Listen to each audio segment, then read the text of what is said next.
Gracias al Señor, hermanos. Le doy al Señor porque me da la oportunidad de participar en este congreso y deseo hacerlo con una conferencia que me ha tocado. Se llama Retén lo que tienes. Esas palabritas pequeñas, retén lo que tienes, hermanos, son muy profundas. Y ahora lo vamos a ver. Aquí nos damos cuenta que la palabra del Señor nos dice en el libro de Apocalipsis. Busquemos el libro de Apocalipsis, capítulo 2. Apocalipsis, capítulo 2,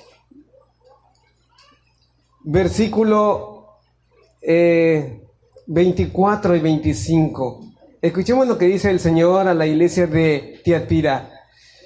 Dice la Escritura así: pero a los demás que están en Tiatira, a todo el que no tiene esta doctrina y no ha conocido lo que ellos llaman las profundidades secretas de Satanás, os digo, no os impondré otra carga, pero la que tenéis, retenedla hasta que yo venga. Esa es la palabra que le dice el Señor a la iglesia de Tiatira. Lo que tenéis, retenerlo hasta que yo venga. Así que no impondré otra carga, no os impondré otra carga, pero lo que tenéis, retenerlo hasta que yo venga. Sí, esta es la expresión que el Señor le hace a su iglesia de Tiatira, pero también hay esa misma expresión un poco después en la iglesia de Filadelfia. En el libro de Apocalipsis 3, versículo 11, dice la Escritura así: yo vengo pronto, retén lo que tienes para que ninguno tome tu corona. ¿Qué es lo que dice la Escritura? Yo vengo pronto. Yo vengo pronto. Retén lo que tienes para que ninguno tome tu corona. Esas palabras son muy profundas. No solamente se le dicen a una sola persona. ¿Se le dicen a quién? A todos. Todos entramos en esta expresión: retén lo que tienes para que ninguno tome tu corona. Bien, vamos a ver la palabra del Señor acerca de esto. Leamos lo que dice la Escritura en el libro de Génesis, capítulo 25. Vamos a ver la escena de dos hermanos. Todos conocemos esa historia, la historia de Jacob y Esaú. Leamos lo que dice la palabra del Señor en el versículo 25-19 de Génesis. Estos son los descendientes de Isaac, hijo de Abraham. Abraham fue padre de Isaac. Isaac tenía 40 años cuando tomó a su esposa Rebeca, hija de Betuel, era arameo de Padán Aram, hermana de Labán arameo. Y oró a Isaac al Señor por su esposa, que era estéril, y el Señor lo aceptó, y Rebeca, su esposa, concibió. Y los hijos se combatían dentro de ella, y dijo: si es así, ¿para qué quiero vivir? Y fue a consultar al Señor. Y el Señor le respondió: 2 naciones hay en tu seno, y 2 pueblos serán divididos desde tus entrañas. Un pueblo será más fuerte que el otro, y el mayor servirá al menor. Bien, cuando la mujer da a luz, se encuentra que tiene 2 hijos. Uno era velludo y el otro era como lampiño. Los 2 eran totalmente como diferentes. Desde su nacimiento los 2 eran diferentes y había guerra en las entrañas de esta mujer. Y entonces desde el vientre ya había problemas. Los 2 peleaban dentro del seno de la madre. Y entonces después de eso, cuando nacieron, las guerras seguirían. Bien, entonces los 2 eran hijos de la promesa, hijos de Isaac, y hijos de Abraham. Sobre los 2 recaía la promesa del Señor, pero el mayor siempre llevaba la preeminencia, la primogenitura. El versículo 25 dice: el primero salió rubio y velludo como un abrigo de pieles, y lo llamaron Esaú. Después salió a su hermano, trabada su mano del talón de Esaú, y fue llamado Jacob. Isaac tenía 60 años cuando Rebeca dio a luz. Ahí estaban los dos hermanos. Desde el momento que ya iba saliendo uno, el otro lo trabó de su pie y dijo, ¿a dónde vas? No te me vas a escapar. Pero, hermanos, desde ahí ya había ¿qué? Ya había problemas entre los dos hermanos. Pero los dos eran diferentes. Uno era indómito, aguerrido, agresivo, le gustaba la vida libre, el campo, la casa. Y el otro le gustaba más la quietud, la paz. Estaba detrás de las ovejas, era campesino, era un pastor. Y él cuidaba de sus ovejas, de sus rebaños, y también cuidaba de los beneficios ¿de quién? De su pueblo. Uno deseaba la libertad y otro deseaba servir ¿a quién? A su pueblo. Uno desdeñaba, despreciaba la primogenitura y el otro la deseaba con todo su ¿qué? Con todo su corazón. Los dos eran completamente ¿cómo? Diferentes. Entonces crecieron los dos y un día, vean lo que sucedió. Versículo 29. Un día Jacob guisó un potaje y cuando Esaú volvía del campo cansado, dijo a Jacob, te ruego que me des a comer de ese guiso rojo, pues estoy muy cansado. Por eso Esaú fue llamado también Edom. Y Jacob respondió, véndeme ahora mismo tu primogenitura. Entonces dijo Esaú, estoy que me muero de hambre, ¿para qué me sirve? ¿Para qué me servirá la primogenitura? Y dijo Jacob, júramelo ahora mismo. Y él le juró, y vendió a Jacob su primogenitura. Entonces Jacob dio a Esaú pan y del guiso de lentejas, y él comió y bebió, y se levantó y se fue. Así menospreció Esaú la primogenitura. ¿Qué era lo que tenía Esaú? Esaú era el primogénito, era el que primero había salido, pero él no quería nada con la primogenitura. Y dice que la menospreció la primogenitura. ¿Qué tan importante era la primogenitura, hermanos? Esaú no quiso retenerla. Él, ¿la qué? La rechazó. La cambió por un plato ¿de qué? De lentejas. ¿En cuánto apreciaba Esaú la primogenitura? Tanto como para venderla por un plato ¿de qué? De lentejas. La primogenitura, queridos hermanos, era muy importante. Entrañaba grandes bendiciones. El primogénito era el que recibía la mayor bendición de parte de la familia y del padre. Hermanos, el primogénito era el sacerdote de la familia y el que conducía al pueblo de Dios en el camino del Señor. El primogénito tenía grandes ventajas, hermanos. Este hombre tenía que ser un hombre fiel, temeroso de Dios y no guiarse por su voluntad, sino hacer la voluntad ¿de quién? De Dios. Tenía que guardar los mandamientos de Dios y tenía que ser fiel en todo y tenía que casarse con una mujer cristiana. ¿Con una mujer de quién? De su pueblo. Pero todo esto a Esaú ¿qué? No le gustaba. A él le gustaba la libertad. Pensaba que el ser primogénito, eso le restringía su ¿qué? Su libertad, y quería gozar de todo lo que había en la tierra.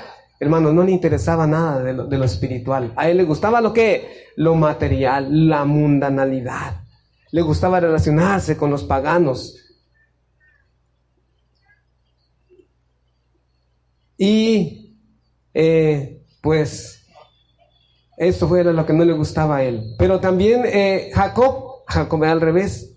Jacob deseaba la primogenitura. Y aunque la tenía su hermano, él la deseaba en su ¿qué? En su corazón. Decía, ¿cómo le haría yo para que la primogenitura fuera mía? Ideaba de una u otra manera, pero no le salía. Y siempre estaba pensando en eso. Hermanos, Jacob era muy diferente. Jacob era sencillo, era humilde. Y el estar con las ovejas, hermanos, siempre influyó mucho en ¿qué? En su temperamento, en su carácter. Él cuidaba las ovejas, las perniquebradas, las vendaba, a las que estaban enfermas las cargaba y las trataba de alimentar, las llevaba aparte. Siempre andaba con las ovejas. Entonces, eso influyó mucho en su ¿qué? En su carácter, en su temperamento. Y ahora él deseaba la primogenitura porque él amaba las cosas de Dios.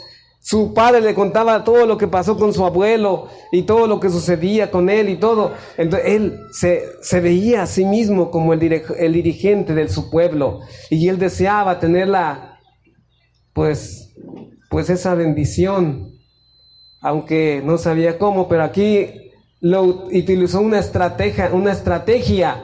¿Y qué le dijo a su hermano? Véndeme tu qué, véndeme tu primogenitura, dame tu primogenitura en este momento. ¿Y qué es lo que utilizó? No tenía nada Jacob para ofrecerle a quién, a su hermano por su primogenitura. ¿Qué le ofreció? Lo único que tenía en ese momento, ¿qué era? Un plato de qué, de lentejas. ¿Y qué hizo el otro? Me estoy muriendo, ¿no te das cuenta? ¿Y para qué me va a servir la primogenitura si me muero? De nada, así que te la vendo y dame de comer. Y se la vendió, hermanos. Así, Esaú menospreció su primogenitura, rechazó lo que tenía, lo poco que tenía, que para Jacob era mucho, para Esaú la tuvo por insignificante, tanto que recibió el plato de lentejas por su primogenitura. ¡Qué tristeza! Lamentablemente, queridos hermanos, así pasa con algunos de nosotros. Tenemos muchas bendiciones y sin embargo no las retenemos. Es muy triste lo que pasó con Esaú. Después, ¿qué pasó con Esaú? Jacob lo vuelve otra vez ¿a qué? A engañar y le roba ahora ¿la qué? La bendición de su padre. Lo engaña con estrategias, con engaños, va y le hace que su padre lo bendiga en lugar de su hermano Esaú. ¿Y qué pasó con Esaú? ¿Qué dijo Esaú cuando Jacob, su hermano, recibió la bendición de su padre? ¿Estaba muy contento? ¿Qué hizo Jacob? ¿Qué decía Esaú de Jacob? Cuando mi padre muriera, ¿qué dijo Esaú? Lo voy a matar. Y llegó a los oídos ¿de quién? De su madre. Dijo, oh, tu hermano te quiere matar.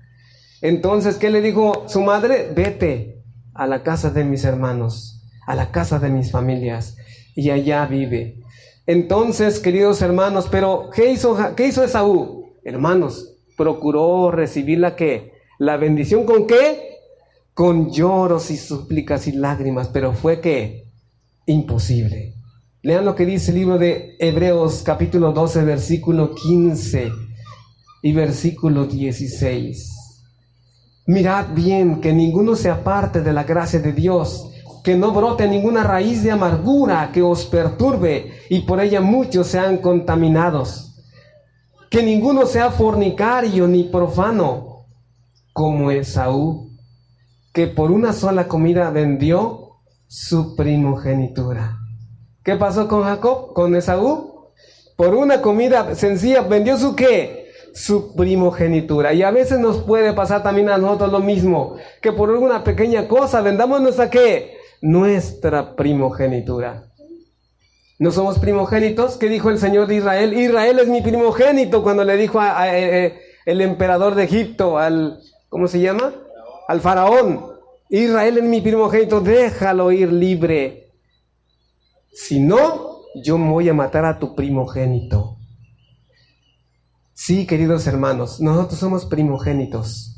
La palabra del Señor dice que nosotros somos un pueblo especial, un pueblo peculiar, como dice el libro de Primera de Pedro, capítulo 2, versículo 9. Pero vosotros sois linaje real, elegido, real sacerdocio, nación santa, pueblo adquirido por Dios. Con un objetivo nos ha llamado el Señor. ¿Cuál? La de que anunciemos las virtudes de aquel que os llamó de las tinieblas a su luz admirable. Hermanos, somos primogénitos. Somos los primogénitos de Jehová nuestro Dios. Somos los primogénitos de Israel. Hermanos, no vendamos nuestra primogenitura por un plato de ¿qué? De lentejas. Así que, ¿cómo podemos vender nuestra primogenitura? Vean lo que dice la palabra del Señor, hermanos. De muchas maneras se puede interpretar esto. Lean lo que dice la palabra en el libro de Colosenses. Colosenses capítulo 3. Dice la escritura así, Colosenses capítulo 3. Casadas, estad sujetas a vuestros esposos como conviene en el Señor. ¿A quién le habla aquí el Señor? A las casadas, a las mujeres casadas. Estén sujetas ¿a quién? a vuestros esposos como conviene en quién, en el Señor. Las mujeres que tienen sus esposos debían de estar agradecidas con Dios porque no son viudas, porque no están solas, y debían de tener a su esposo en alta ¿qué? En alta estima. Hermanos, el esposo es el compañero de la esposa. Es una bendición que tiene en su casa. Eso tiene, retén lo que tienes para que nadie te lo para que nadie te lo quite. A veces la esposa tiene problema con el esposo se enoja con ella y la regaña o la corrige y la esposa se enoja. Y cuando llega la noche, el esposo quiere estar con su esposa y la esposa está enojada y le da la espalda. Quítate, ¿no ves que me duele la cabeza? Y la esposa rechaza a su esposo. ¿Y el esposo qué hace? El esposo voltea entonces allá afuera y ve a muchas que no les duele su cabeza. Ay, hermanos queridos, por favor, retén lo que tienes para que nadie te lo para que nadie te lo quite. Así que las esposas deben de tener en alta estima ¿a quién? A sus esposos, porque el esposo es cabeza ¿de quién? De la esposa. Pero también habla del esposo. Lean lo que dice el versículo 19. Maridos, amad a vuestras esposas y no seáis ¿qué?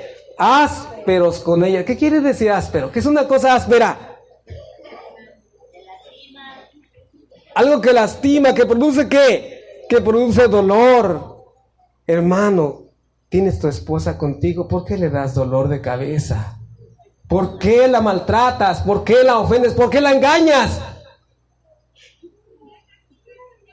¿Por qué? No seáis ásperos con tu esposa, retén lo que tenías. Cuando la esposa se murió, ay, se murió mi esposa, sí. Aunque al final dicen, ay, qué bueno que se murió. No, hermanos, no debemos de ser así. Debemos de aceptar a nuestra esposa con todos y sus ¿qué? Y sus errores. Así que cuando uno está soltero, uno debe de abrir los ojos para ver con quién te vas a ¿qué? A casar. Y cuando ya te casaste, pues ahora ciérralos, mijito, porque ya no tienes otro remedio. ¿Qué tiene que decir la palabra del Señor? Retén lo que tienes. Hermanos, si la esposa tiene sus defectos, sus errores, sus hermanos, debemos de aceptar a la esposa con todo y sus errores. Y debemos de perdonar cuando la esposa ofende al esposo. Y el esposo debe de perdonar a la esposa cuando también, ¿qué? Es ofendido. O sea, cada uno debe de ¿qué? De perdonarse el uno al ¿qué? Al otro. Así que retén lo que tienes para que nadie te lo quite. ¿Amén? Y dice más, versículo 20, hijos, obedeced a vuestros padres en todo, porque esto agrada al Señor. ¿A quién le habla ahora? ¿Y los hijos pueden hacer la vida imposible a los padres? ¿Sí? ¿Los hijos pueden hacer la vida imposible a sus padres? ¿De qué manera? Lean lo que dice el libro de Deuteronomios, capítulo 7.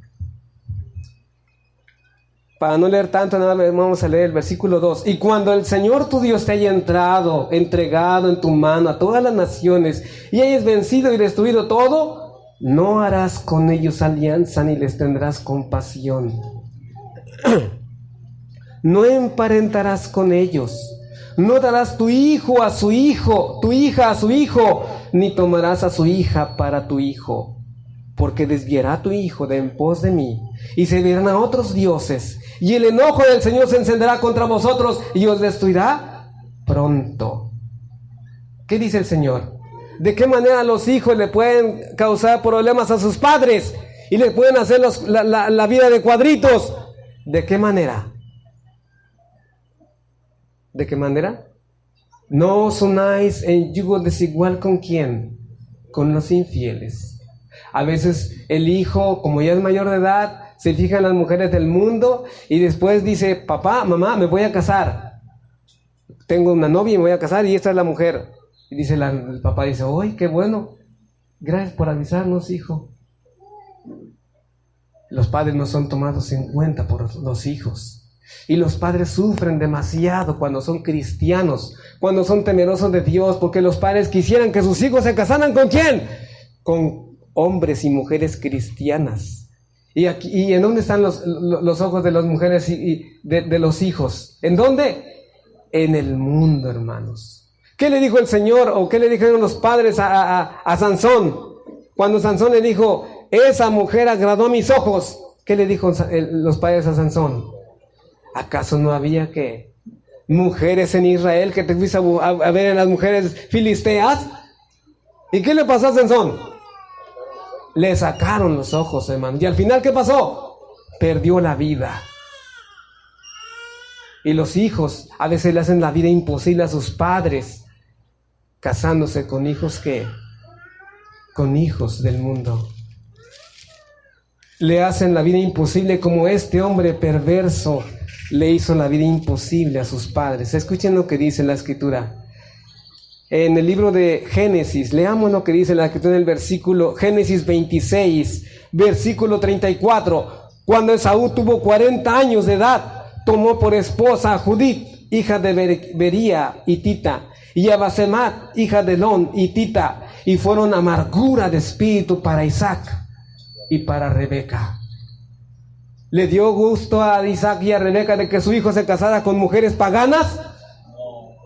No, hermanos. Los hijos le hicieron la vida imposible. ¿A quién? A su padre y a su madre. Y dice que tenían como amargura de espíritu. Los hijos no pueden causar mayor daño a los padres que casarse con mujeres paganas o con hombres del mundo. Y lean otro texto. Capítulo 47, capítulo 27, versículo 46. Y dijo Rebeca a Isaac, tengo fastidio de mi vida a causa de las hijas de Het.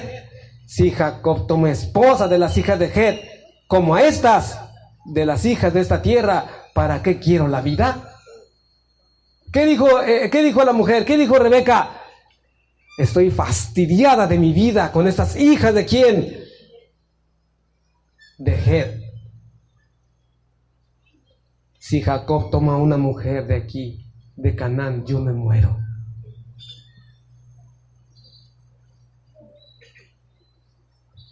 Los hijos no pueden causar mayor daño a sus padres que buscando ¿qué?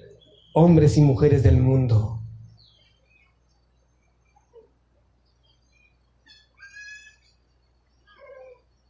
¿Y los padres? ¿Qué estamos haciendo? Procurando que nuestros hijos estén en las cosas del Señor. ¿Qué estamos haciendo los padres? A veces los hijos ya son mayores de edad y dice el padre, ya es mayor de edad, ya conoce, ya sabe lo que hace, que se vaya. No, queridos hermanos, las cosas no son así. El padre tiene responsabilidad de sus hijos hasta que se muera. Así que tiene que orar y clamar al Señor con todo su corazón por sus hijos. Todos los días, hermanos, retén lo que tienes. No permitas que tu hijo o tu hija se case con un hombre o mujer pagano. Tenemos que orar al Señor y clamar con todo el corazón diariamente, hermanos. Y decirle, Señor, entrégame a mis hijos o perezco. Entrégame a mi hijo, a mi hija, Señor. Te lo suplico en el nombre de Jesucristo. No, hermano, no debemos de dejar que nuestros hijos se casen con cualquier hombre o mujer. Tenemos que orar, tenemos que pedir al Señor de todo corazón, Señor, entrégame a mi hijo, retén lo que tienes para que nadie te lo quite. El enemigo quiere quitarnos a nuestros hijos, hermanos. El enemigo quiere quitarnos a nuestros jóvenes y nos está haciendo la guerra en ese punto. Dice la Escritura, ha hecho caer hasta los más fuertes por medio de las mujeres rameras, por medio de las mujeres del mundo. Queridos hermanos, retén lo que tienes. Retén lo que tienes. Se fueron los hijos, ¿qué vamos a hacer ahora? ¿Qué vas a hacer, querido hermano, cuando venga el día del juicio? Cuando estemos en delante del Señor de toda la tierra y nos diga, a ver, ¿qué hiciste con los hijos que yo te di? Dame cuenta de tu mayordomía. Ay, Señor, es que como ya eran mayores de edad, uno se fue con una mujer pagana que le dio veneno y se murió. Otro se fue por allá y lo mataron en la cárcel. Otro se murió en el alcohol. Otro se murió. ¿Y qué? ¿No te convenía poner en práctica los talentos que yo te di para que salvaras a mis hijos? ¿Dónde están los hijos que yo te di? Dame cuenta de cada uno de qué. De ellos. ¿No tenías 2 talentos? ¿Por qué no pusiste en práctica esos talentos para que me entregaras a mis hijos? Y ahora se te perdieron. Como no fuiste fiel en lo poco, tampoco serás fiel en lo que, en lo mucho.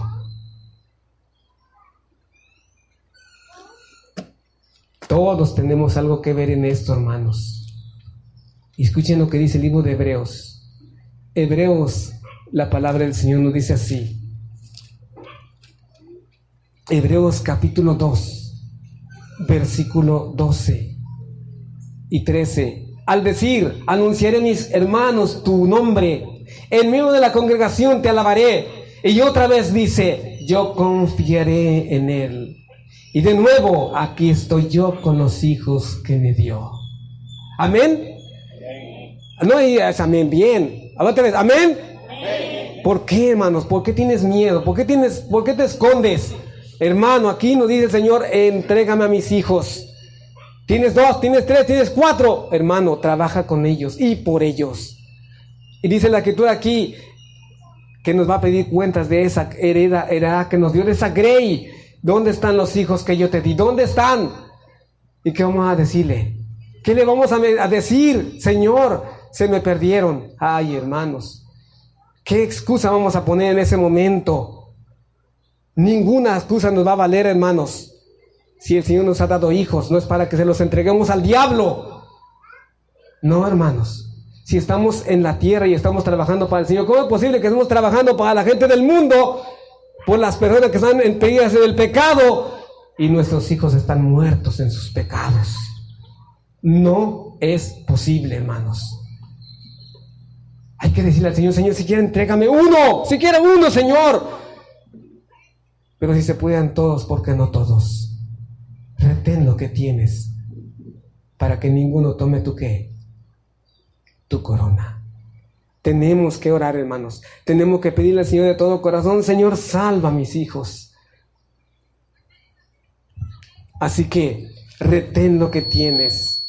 ¿Qué tienes? ¿Qué tienes? Le dijo el Señor ¿cómo se llama? Eliseo. ¿Qué le dijo a una mujer? ¿Qué tienes en tu casa? ¿Qué tienes? ¿Qué tienes en tu casa? ¿Y qué dijo la mujer? ¿Qué dijo? Solo tengo un poco de ¿qué? De aceite. ¿Y nosotros qué tenemos en nuestra casa? ¿Tenemos ese poquito de aceite? ¿Qué es el aceite? ¿Qué es el aceite? Es el Espíritu Santo. ¿Y cómo lo tenemos? ¿Tenemos el Espíritu Santo? Cada uno debe de saber, hermanos, cómo está con quién. Con su Dios. Quizás la gente te mire y dice, ese hermano, y te trata como te ve. Pero Dios pesa ¿qué? El corazón. Nosotros no podemos menospreciar a ningún hermano, por humilde que lo veamos, hermanos, porque ese puede ser mejor que ¿quién? Que nosotros. Así que, hermanos, nunca desprecies a nadie, ni lo mires por abajo de ¿qué? Del hombro, solo porque tú eres el presidente de la asociación, o porque tienes un cargo honorífico, un cargo grande. No, hermanos, el cargo no te hace más grande que ¿quién? Que nadie. Solo es pura ¿qué? Una gran responsabilidad, y de eso vamos a dar ¿qué? Cuentas también a Dios. No podemos menospreciar a ningún hermano, por insignificante que nos parezca, porque ese puede ser mayor que ¿quién? Que nosotros. ¿A los ojos de quién? A los ojos de Dios. Sí, hermano. Hay alguien que puede ser que no tenga mucho conocimiento, mucha sabiduría, mucha inteligencia, que lo ves así humilde, sencillo, vestido con harapos, pero ese puede ser utilizado por el Espíritu Santo mejor que otros grandes que son soberbios y egoístas. ¿No es cierto? Amén. Muchos son intelectuales y hablan, parecen teólogos, filósofos, estoicos, pero apenas tienen una chispa del amor de Dios en su corazón.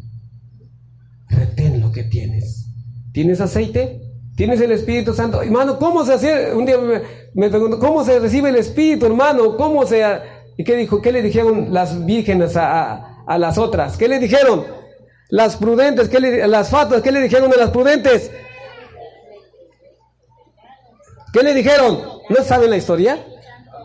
Danos, denos, compártanos de qué, de su aceite. ¿Qué dijeron las prudentes? No, porque a la mera hora, ¿qué va a pasar? Ni les va a alcanzar a ustedes, ni les va a alcanzar a quién. Vayan a buscar a dónde. ¿A dónde? ¿Y dónde lo venden? A ver, ¿dónde lo venden? ¿Cuánto cuesta? Lean lo que dice, vamos a ver cuánto cuesta. Lean lo que dice el libro de Lucas, capítulo 11, versículo 13. Vamos a ver cuánto cuesta. Lucas 11, 13.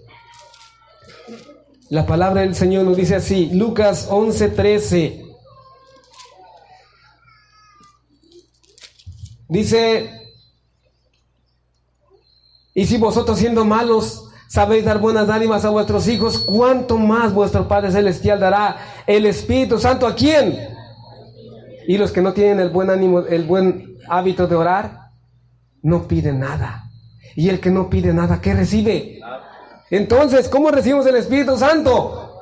Ahí, ¿y si no oramos? ¿Cuánto oramos? A ver, vamos a ver, ¿cuánto oramos? ¿Cuántas horas oramos al día? 1 hora. A ver, levanten la mano que ora una vez al día. 1 hora al día. Mamma mía, ¿cómo oramos? Lean el libro de Hechos de los Apóstoles, capítulo 5.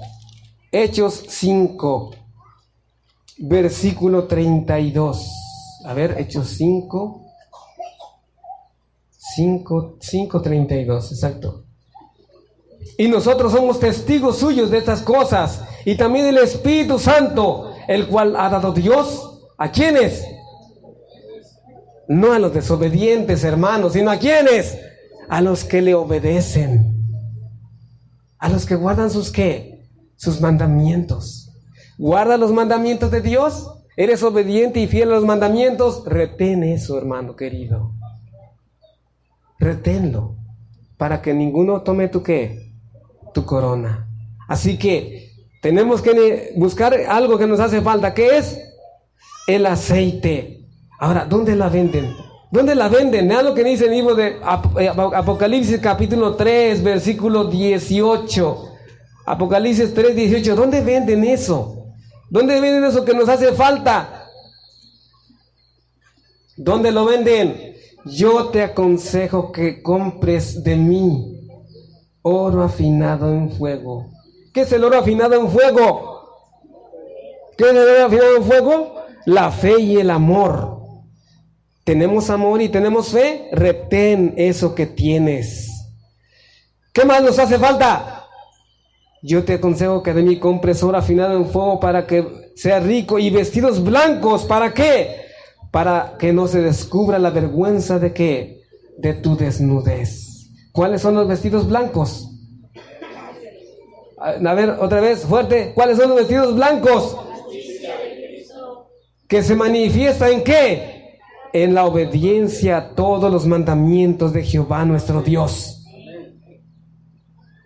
¿Qué son los vestidos blancos? Dice el libro de Apocalipsis 19, 7 y 8. Y hoy gocémonos y alegrémonos y démosle gloria, porque han llegado las bodas del Cordero y su novia se ha preparado. Y le fue dado que se vista de lino fino, limpio y resplandeciente, porque el lino fino representan las obras justas, las acciones justas ¿de quién? De los santos. ¿Qué representan las acciones justas de los santos? La justicia de Jesucristo, hermanos. Y eso es lo que le hace falta ¿a quién? A la iglesia de la Odisea. ¿Te hace falta a ti, hermano? ¿Te hace falta a ti? Pues entonces hay que buscar lo que te hace ¿qué? Lo que te hace falta, porque si no lo buscamos, aún hasta lo que tenemos nos lo van a ¿qué? Nos lo van a quitar, hermanos. Así que tenemos que buscar lo que nos hace ¿qué? Lo que nos hace falta. Sí, las ropas de justicia. ¿Qué son las ropas de justicia entonces? A ver, ¿qué son las ropas de justicia? Las ropas blancas, ¿qué son? Sí, pero léanlo. Apocalipsis 22, 14. Lean qué es la justicia de Cristo. ¿Cómo dice Apocalipsis 22, 14? Bienaventurados los que guardan sus mandamientos. Dice otra versión, los que lavan sus ropas, para que su potencia sea ¿en dónde? En el árbol de la vida, y entren por las puertas ¿en dónde? En la ciudad. Ahí está, van dos. El oro afinado en fuego, ¿y qué más? Las vestiduras blancas, pero hace falta una cosa. Ya lo habíamos visto, ya lo habíamos meditado un poquito. Es el Espíritu Santo, el discernimiento espiritual. ¿Cómo nos damos cuenta, hermanos, que estamos sin este colirio? ¿Nos hace falta el colirio, sí o no? ¿Ustedes creen que nos haga falta el colirio? Hermanos, a veces el cristiano sabe lo que es bueno y no qué, y no lo hace. Sabemos lo que es bueno y no qué, y no lo hacemos. Sabemos que tenemos que ayudar al enfermo, al prójimo, a la viuda, al necesitado, ¿y qué? Y no lo hacemos, hermanos. A veces se nos hace bien fácil hacer cosas que son aparentemente como insignificantes. Cosas aparentemente como pequeñas. Pero ¿qué dice la palabra de Dios? Cazadnos las zorras pequeñas, porque esas no las que llegan a perder. ¿Qué? ¿Cuál es la viña? Mi cuerpo, mi vida. Así que tenemos que cazar las zorras pequeñas. ¿Cuáles son esas zorras pequeñas? A veces, desafortunadamente, llega el dinero a nuestras manos, dinero ajeno. Dinero que es de la obra del Señor, o dinero que es de algún hermano, o dinero de una cosa. Y como tenemos cierta necesidad, se nos hace bien fácil que después lo pago. Y agarras eso, ¿para qué? Para suplir la otra necesidad. Eso es parte de nuestra ceguera espiritual, hermanos. Porque el que no es fiel en lo poco, tampoco va a ser fiel ¿en dónde? En lo mucho. Así que, hermanos, retén lo que tienes. La fidelidad nos hace falta. Retén la fidelidad, retén la honradez, retén la humildad, retén lo que te hace falta. Porque hasta lo que no tienes va a ser ¿qué? Va a ser quitado.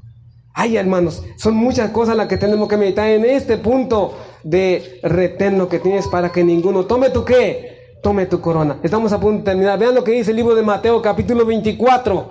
Mateo 24.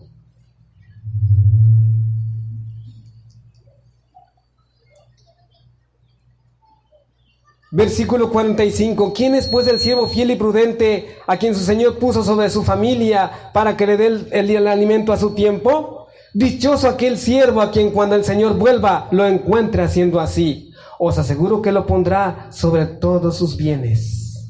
¿Qué va a hacer el Señor con el siervo que haya dándole alimento a su qué? A su familia. ¿De quién? Del Señor, a su tiempo. ¿Cuál es la familia del Señor? ¿Cuál es la familia del Señor? El pueblo, hermanos. Las almas que están ¿en dónde? Muriendo en el pecado, allá afuera. Bienaventurado el que halle su Señor haciendo así, que le está dando su alimento ¿a quién? A los que están pereciendo de hambre. Bienaventurado.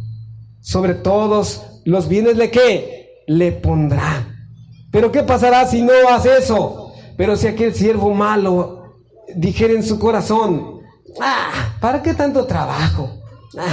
Mi Señor se tarda ¿en qué? En venir. Y empieza a herir y a sus consiervos y a comer y a beber con los borrachos. Vendrá el Señor de aquel siervo en el día que él no espera y a la hora que no sabe, y lo castigará y lo pondrá con los hipócritas, y ahí será el lloro y el crujir de dientes. Retén lo que tienes, hermano, para que nadie tome tu corona. Así que, queridos hermanos, todos, tanto los niños, los jóvenes, los adultos, los niños, todos tenemos que meditar en esto, porque este tema es un tema generalizado. No solamente abarca una sección o una parte, sino ¿a quién? A todos. A veces los hijos, cuando tienen a sus papás ya ancianitos, los ven como una carga. Ay, ¿cómo me gustaría mandar mejor allá al asilo de ancianos? Porque ya me cansó. Ninguno de mis hermanos me quiere ayudar y estoy solamente con él y con él y con él y con él. Hermanos, esa es una gran bendición. Una gran bendición que los demás hermanos están dejando ¿de qué? De tener. Es como si tuvieras el arca en tu casa. ¿Qué pasó con el arca cuando estaba en la casa de Obed Edomita? ¿Qué pasó? Fue bendición. Hermano, fue una bendición. Y querido David, cuando vio eso, ¿qué hizo? ¡Ay, no! ¡Rápido, tráigala, rápido! Hermanos, tener a un padre anciano o una madre anciana en tu casa es una grande, ¿qué? Bendición. Y ahora un profeta. Cuando llegaban los profetas a las casas de los hermanos, ¿era una maldición o una bendición? ¿Cómo? A ver, díganme una bendición. Un profeta que fue una bendición.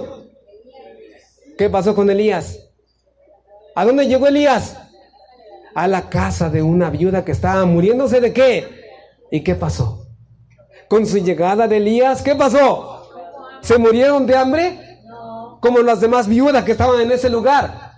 No, hermanos. Entonces, ¿qué quiere decir? Que, hermanos, los profetas son de grande bendición en el pueblo.